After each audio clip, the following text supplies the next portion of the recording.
What's going on, ladies and gents? Stitch was here bringing you guys today some more Rainbow Six Siege fan-made operated videos with Thunder Spear. What's going on, Thunder?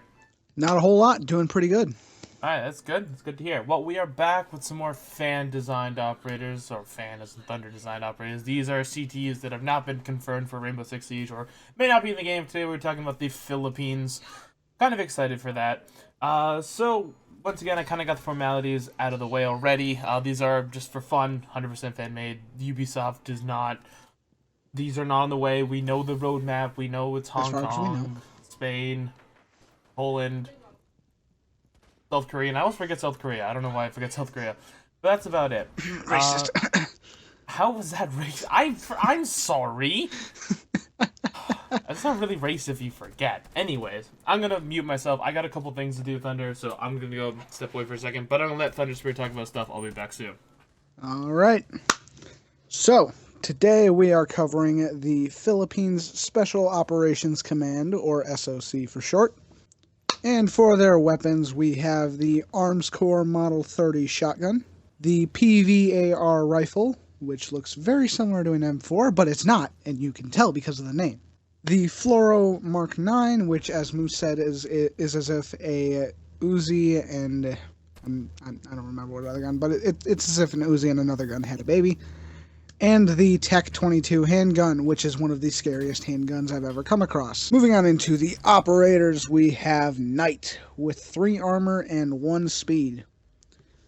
And Knight comes equipped with the Morning Star. The Morning Star is a tactical grenade that separates into multiple smaller charges with which both separate and detonate on command. Tap the gadget button again after throwing it to separate, and tap the button a third time to detonate. Very effective at clearing out fortified rooms, as when the gadget is rolling, they will send out the charges in 5 different directions in a star shape. However, if you do tap it mid-flight, they will more or less just release in a cluster, as though you're firing a shotgun. So they will all travel in relatively the same direction. Very useful for overwhelming Jaeger's Magpies. They're very effective at clearing out rooms, but you should use them cautiously in a hostage situation, because you don't want this thing to accidentally roll under the door and end up blowing up the hostage on accident. And he is an attacking operator. Next up, we have Betty with 2 armor and 2 speed. Those of you can probably guess where this is going.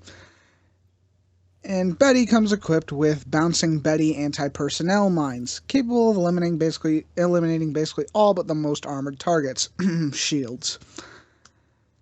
Bouncing Betties are placed on the floor in clear view, and they will actually trigger when shot, so they need to be disabled through non-ballistic means if you do not want them to go off in your face. They're triggered by movement, so anything faster than a crawl will trigger them. So if you are crawling, not only will you not trigger them, but unless you're laying directly underneath the thing when it goes off, it will not harm you.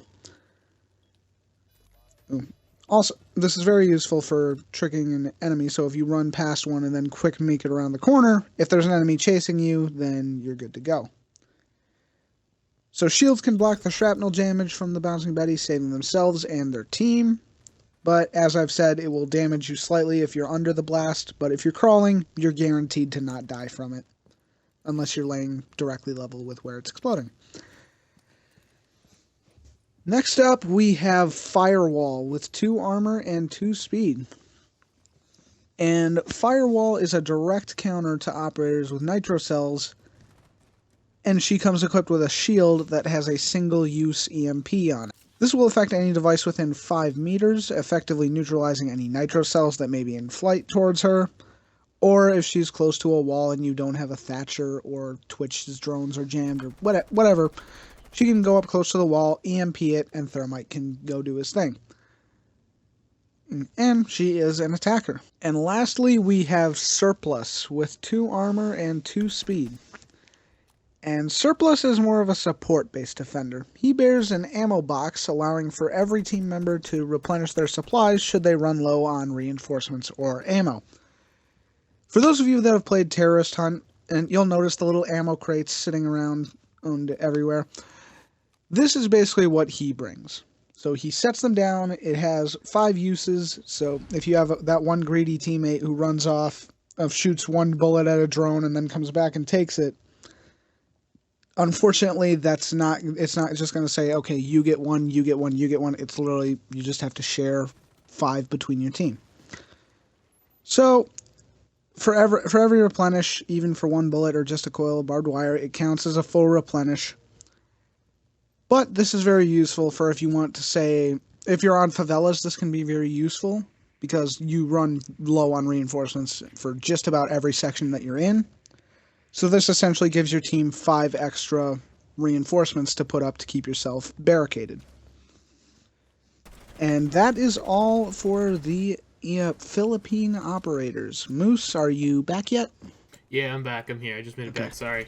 I was hearing voices in my basement, and I thought, like, people were sneaking in. Turns out my sister brought a friend home. Anyway, now that we're here. So, yeah. Honestly, the Philippines sound like a great bunch of operators. Firewall seems pretty useful as a shield. It seems like the kind of shield operator a lot of people would enjoy because it can stop nitro cells. Even though nitro cells did just get recently nerfed, she still does come as a pretty good support. I'd probably try and pick her up a lot more as a shield. I suck at shields, but she sounds as someone that I may be even interested in picking up. Morningstar, we already have something like Fuse. It's kind of like when Hibana was introduced. We have Thermite, but she adds something a little bit different to the whole flavor of blowing in and destructive Knight was a walls. he. Pardon? Oh, Knight? Yeah. No, I was talking about Hibana. In Hibana's case, like, she adds that like little different flavor of blowing in reinforced walls. So Knight would be like that little bit of difference of Fuse, essentially. But overall, I think they're pretty solid, pretty interesting. It'd be kind of cool if we saw them. It's not like something we probably couldn't see in Rainbow Six. I mean, at this point, we could probably see anything because Echo's in the game, and Echo kind of blurs a lot of lines of science fiction. Yeah, just stuff like that. But anyways, I think that pretty much covers my opinion on it. All right.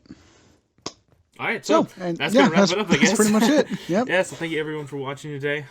We'll be back soon with some more operators. We'll be trying to cover the actual CTUs that are coming out in Season 2. I just need to get the artwork for it done. You see the little emblem in the corner. I just haven't got that all set up properly. But anyways, other than that, we'll see you, Sexy Beasts, in the next video. Peace.